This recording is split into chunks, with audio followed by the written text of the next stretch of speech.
Saya itu alhamdulillah hafal silsilah ulama-ulama Banten. Dari mulai tokoh yang paling atasnya, sampai turunan muridnya, sampai nyambung kemudian yang bikin-bikin ormas sampai di Indonesia. Kita ambil satu aja. Kenal Syekh Nawawi Al-Bantani? Kenal di mana tuh?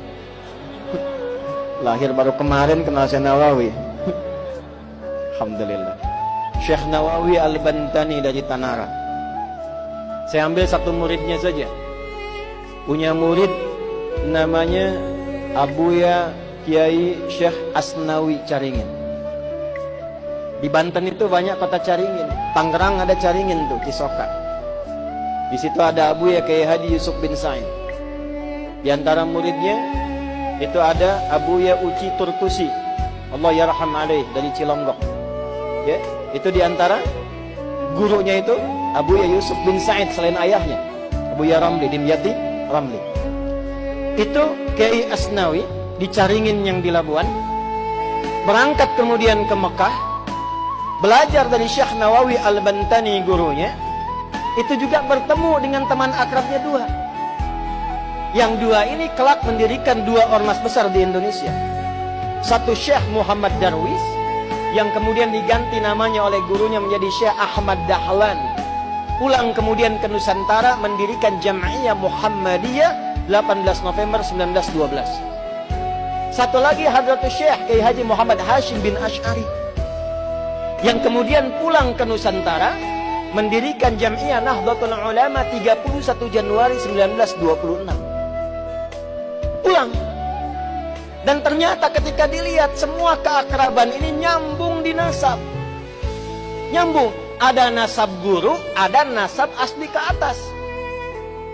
Dua-duanya nyambung. Kiai Haji Ahmad Dahlan bin Kiai Haji Abu Bakar, bin Kiai Ilyas bin Kiai Sulaiman, bin Demang Jurang Juru Kapindo, bin Demang Jurang Juru Sapisan, bin Kiai Grebek. Grebek 1, Grebek 2. Nah di Grebek 2 itu salah satunya kakek buyutnya Pak Erlangga, Pak.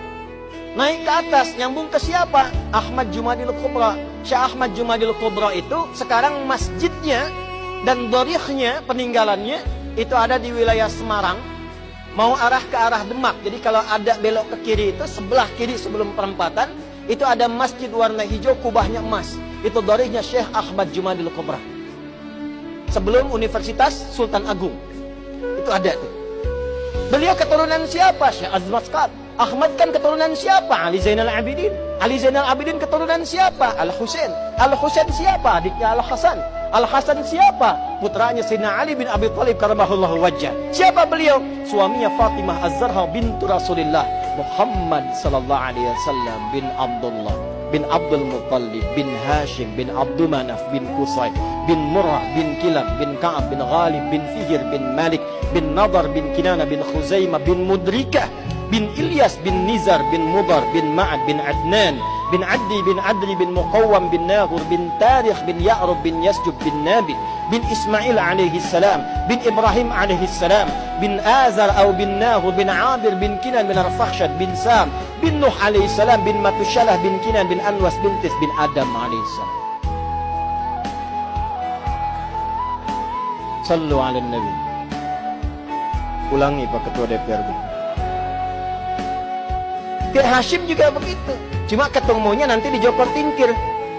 Pangeran Benawa, keturunan 23 dari Nabi SAW. Kiai Haji Muhammad Hashim bin Asy'ari bin Abdul Wahid bin Abdul Halim.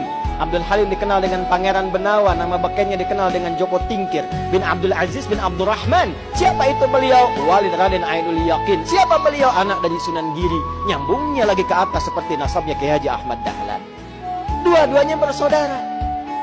Dua-duanya bikin ormas.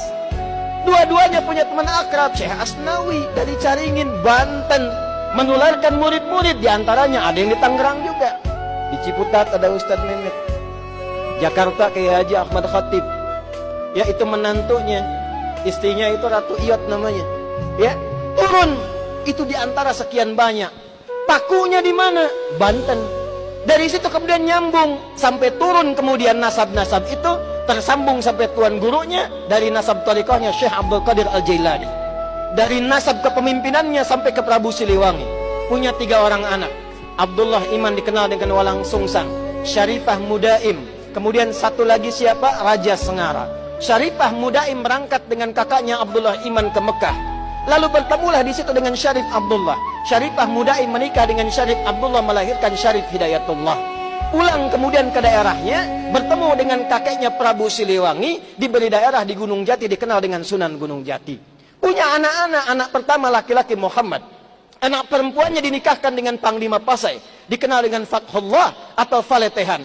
Menikah kemudian, lalu bertugas di wilayah kemudian dikenal dengan Batavia, membebaskan Batavia dari kungkungan penjajah pada saat itu di bulan Juni 1527. Makanya sampai sekarang miladnya Jakarta itu di Juni. Maka kemudian dirubah namanya, diambil dari surat Al-Fatah. Ya, surah ke-48 ayat pertama. Inna fatahna laka fatham mubina. Fatham mubina itu bahasa lokalnya disebut dengan Jayakarta, disingkat menjadi Jakarta. Dari keturunannya turunlah kemudian Maulana Hasanuddin. Maulana Hasanuddin kemana? Di Banten. Sampai kemudian nyambung ke Makassar. Di Banten ini luar biasa. Banten ini pakunya. Banten ini imannya kuat. Jadi kalau ada orang Banten kemudian imannya lemah, dipertanyakan kebantenannya.